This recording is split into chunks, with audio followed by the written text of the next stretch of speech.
Shiraz region کا اصل کمال پسوپلس ہے۔ یہ نام اسے یونانیوں نے دیا۔ وہ ایران کو پرش یعنی پرشیا کہتے تھے، جبکہ ایرانی اس علاقے کو تخت جمشید لکھتے اور پکارتے رہے۔ یہ ان کے لیے آج بھی تخت جمشید ہے۔ جمشید فردوسی کے شاہ نامہ کا ایک اساطیری بادشاہ تھا، جس کے پاس ایک ایسا پیالہ تھا جس میں جھانک کر وہ مستقبل دیکھ لیتا تھا۔ فردوسی نے اس پیالے کو جام جم لکھ کر اس پر مہر ثبت کر دی۔ یہ شہر پسرگاد سے 2 گھنٹے اور نقش رستم یعنی نیکروپولس سے 40 منٹ کی ڈرائیو پر واقع ہے۔ یہ سائرس کے بعد دارش گریٹ یا اول نے بنایا اور کمال کر دیا۔ پسرگاد اس زمانے میں سلطنت کا دارالحکومت تھا۔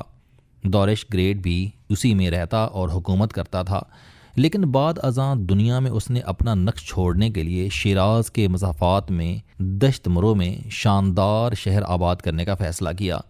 یہ شہر پرشین سلطنت کا تقریباتی یعنی سیریمونیل دارالحکومت تھا، اور یہ زرگس کی پہاڑیوں کاٹ کر بنایا گیا۔ آپ جب دشت مرو میں شیراز کے قریب پہنچتے ہیں تو آپ کو سرسبز وادی کے آخری کونے میں سرخ پہاڑ ملتے ہیں۔ دارش نے انہیں شہر میں تبدیل کرنے کا فیصلہ کیا۔ اس کی سلطنت اس وقت تک 23 ملکوں تک پھیل چکی تھی۔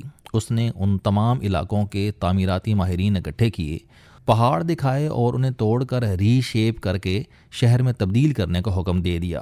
یوں 551 قبل مسیح میں پسوپلس کی تعمیر شروع ہو گئی۔ یہ شہر 518 قبل مسیح میں 33 برسوں میں مکمل ہوا اور 330 قبل مسیح تک تقریباً 188 سال ایران کا تقریباتی یعنی سیریمونیل دارالحکومت رہا۔ بادشاہ اس میں سرکاری تقریبات منعقد کرتے تھے، تاج پوشی سے لے کر سفیروں سے ملاقات، جنگوں کے اعلانات، اور ہر سال نوروز کی تقریبات اسی چٹانی شہر میں ہوتی تھیں۔ 333 قبل مسیح میں سکندر اعظم اس پر حملہ آور ہوا۔ دارش سوم یعنی دارا کے ساتھ اس کی جنگ ہوئی۔ دارا کو شکست ہوئی اور سکندر اس شہر پر قابض ہو گیا۔ شہر کی خوبصورتی اور لوکیشن نے اس کا دل مو لیا، لیکن بعد ازاں اس کے جرنیلوں نے پسوپلس سے اسے دل برداشتہ کر دیا اور اس نے اسے جلانے اور گرانے کا حکم جاری کر دیا۔ یوں یہ حیران کن شہر 31 دنوں میں ختم ہو گیا، لیکن یہ تباہ ہونے کے باوجود دنیا میں اپنا نشان چھوڑ گیا۔ آج بھی دنیا بھر سے لوگ اسے دیکھنے آتے ہیں اور حیرت سے ان کا منہ کھلے کا کھلا رہ جاتا ہے۔ یہ یونیسکو کے ورلڈ ہیریٹیج میں بھی شامل ہے۔ دارش گریٹ کے زمانے میں شیراز اقوام عالم کی گزرگاہ تھا۔ روس، چین اور بھارت سے آنے والی تمام شاہراہیں دشت مرو میں اکٹھی ہوتی تھیں۔ زیگرس کی پہاڑیاں دشت مرو کی نگہبان تھیں۔ ان پر چھوٹی سی فوجی چھاؤنی تھی۔ فوجی دستے وہاں سے گزرگاہ کی حفاظت بھی کرتے تھے اور قافلوں کے بارے میں پسرگاد میں اطلاعات بھی دیتے تھے۔ دارش نے اس چھاؤنی کو شہر میں تبدیل کر دیا۔ 23 ملکوں کے ماہرین، آرکیٹیکٹ اور ٹاؤن پلانرز نے پہاڑیوں کو کاٹ کر سب سے پہلے دارش گریٹ کا آپادانہ محل بنایا۔ یہ شاہی محل تھا اور اس کے ساتھ مزید 6 محل بنائے گئے۔ یہ ریلیف ہال، تھرون ہال، ٹریری hall, gate of all nations, دارش کا ذاتی محل اور اس کے بیٹے زرزس کا محل تھا۔ یہ محلات 100 ستونوں پر کھڑے تھے۔ تمام ستون 100 فٹ سے اونچے تھے، سرخ سنگ مرمر سے بنے تھے اور 1 پیس تھے۔ یہ کیلوں کی طرح زمین میں گاڑے گئے اور پھر ان پر لکڑی کی چھتیں بنائی گئیں۔ یہ وسیع کمپلیکس تھا، زمین سے اوپر پہاڑوں پر تھا اور اس کے ٹیریسز سے دشت مرو، اس کی شاہراہیں اور جنگل دکھائی دیتے تھے۔ لیکن افسوس، یہ حیرت کدا سکندر اعظم کی نظر بد کا شکار ہو کر پیوند خاک ہو گیا۔ سکندر نے اسے کیوں تباہ کیا؟ تاریخ اس کی 2 وجوہات بیان کرتی ہے۔ پہلی وجہ، ایرانیوں نے 480 قبل مسیح میں ایتھنز پر حملہ کر کے یونانیوں کے محلات تباہ کر دیے تھے۔ سکندر نے پسوپلس کو گرا اور جلا کر یہ بدلا لیا۔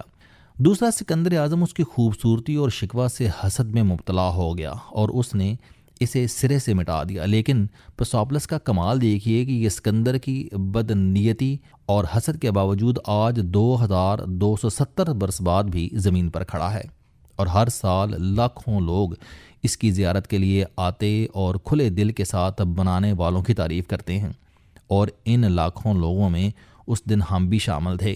ہم دشت مرو میں داخل ہوئے تو ہمارے دائیں بائیں دور دور تک کھیت تھے۔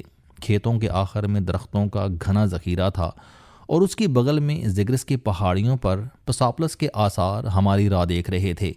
پہاڑیوں کے قدموں میں وسیع پارکنگ تھی، اس کے ساتھ طویل صحن تھا، دائیں جانب ٹکٹ ہال تھا۔ ہم وہاں سے ہو کر صحن میں داخل ہوئے اور چلتے ہوئے پہاڑ تک پہنچ گئے۔ پہاڑ کی دونوں سائڈز پر سیڑھیاں اوپر جاتی ہیں۔ سیڑھیوں کے سٹیپس چھوٹے ہیں۔ گائیڈ نے بتایا کہ یہ سٹیپس جان بوجھ کر چھوٹے بنائے گئے تھے تاکہ بادشاہ کے مہمان دھیرے دھیرے اوپر آئیں اور جب ان کا بادشاہ سے سامنا ہو تو ان کی سانس نہ چڑھی ہو۔ ہم سیڑھیاں چڑھ کر اوپر پہنچے تو سامنے گیٹ آف آل نیشنز تھا۔ یہ 2 بلند ستون تھے جن کے اوپر 2 منہ کے شیر بنے تھے۔ ستونوں پر نقاشی تھی اور ساتھ ساتھ قدیم زبان میں فرمودات لکھے تھے۔ ستونوں کے اندر دائیں بائیں ہال تھے، ان میں کبھی لکڑی کی چھتیں ہوتی تھیں، وہ ختم ہو چکی ہیں۔ اب وہاں صرف کھلا آسمان تھا۔ مہمانوں کو وہاں روکا جاتا تھا، وہ اپنا لباس اور سانس کنٹرول کرتے تھے اور اس کے بعد چل کر آپادانہ میں داخل ہوتے تھے۔ آپادانہ اور ریسٹ ایریا کے درمیان وسیع کوریڈور تھا جس کی دونوں سائڈز پر گارڈ رومز، مجسمے اور مشعلیں تھیں۔ کوریڈور دائیں جانب مڑتا تھا اور پھر آپادانہ میں داخل ہو جاتا تھا۔ یہ 100 ستونوں پر استادہ وسیع عمارت تھی۔ اس کی چھتیں اور دیواریں ڈھہ چکی ہیں، صرف ستون باقی ہیں، لیکن یہ پھر بھی عمارت کی شان دکھانے کے لیے کافی ہیں۔ آپادانہ کے بعد دوبارہ سیڑھیاں آتی ہیں، ان کے دائیں بائیں دیواروں پر اس زمانے کے فرمودات نقش ہیں۔ یہ سب پتھروں میں کھود کر بنائے گئے ہیں۔ پتھر کی دیواروں میں جگہ جگہ شیر کو گائے کو پشت سے دباتے ہوئے دکھایا گیا ہے۔ قدیم ایران میں گائے سردی اور برف جبکہ شیر بہار کے موسم کی علامت تھا۔ اس نقش کا یہ مطلب ہے کہ بہار نے موسم سرما کو آگے دھکیل دیا ہے اور اب نوروز کے دن آ چکے ہیں۔ یہ محل کیونکہ نوروز کے دنوں میں زیادہ استعمال ہوتا تھا، چنانچہ اس کی دیواروں پر نوروز کی علامتیں زیادہ ہیں۔ آپادانہ کے بعد چہل مینار آ گیا۔ یہ ٹیرس تھا جس کے 40 مینار تھے۔ اس سے نیچے کھائی میں سارا دشت مرو نظر آتا ہے۔ چہل مینار کے سامنے اس وقت سورج ڈوب رہا تھا۔ ہمارے سامنے دشت مرو کے دوسرے کنارے پر سورج پہاڑیوں کے پردے میں چھپ رہا تھا، جبکہ نیچے دور دور تک دشت پھیلا ہوا تھا۔ اس میں سردیوں کی فصلیں اگی تھیں۔ بائیں جانب درختوں کا وسیع زرگس کی پہاڑیوں پر پسوپلس کے ویرانے میں کھڑے تھے۔ یہ سارا ماحول پینٹنگ جیسا تھا۔ ہم نے اس کی تصویریں بنا لیں۔ آج سے 2270 برس قبل تک ہر نوروز پر 23 ملکوں کے شاہی وفود تحائف لے کر بادشاہ کے حضور حاضر ہوتے تھے اور بادشاہ اس ٹیرس پر کھڑے ہو کر قبولیت کا اذن دیتا تھا۔ سامنے نیچے عوام کھڑے ہو کر تشکر شاہ کے نعرے لگاتے تھے۔ لوٹس یعنی کنول کا پھول اور ہما دورش اور سائرس کی سلطنت کا شاہی پھول اور پرندہ تھا۔ محلات میں ہر جگہ دیواریں ہیں، ستونوں پر کنول اور ہما کھدے ہیں۔ فنکاروں کو جہاں بھی جگہ ملی انہوں نے وہاں ہما بنا دیا یا کنول کا پھول کھود دیا۔ سکندر اعظم نے اپنے دشمن دورش سوم کا مقبرہ بھی یہیں بنوایا تھا۔ اس کا دروازہ پہاڑیوں کے درمیان دکھائی دے رہا تھا، لیکن اونچائی زیادہ اور وقت اور توانائی کم ہونے کی وجہ سے ہم وہاں نہیں جا سکے۔ پسوپلس کے نیچے وہ میدان تھا جہاں اکتوبر 1971 عیسوی میں ایران کے آخری بادشاہ محمد رضا شاہ پہلوی نے ایرانی بادشاہت کے 2500 سال کا جشن منایا تھا۔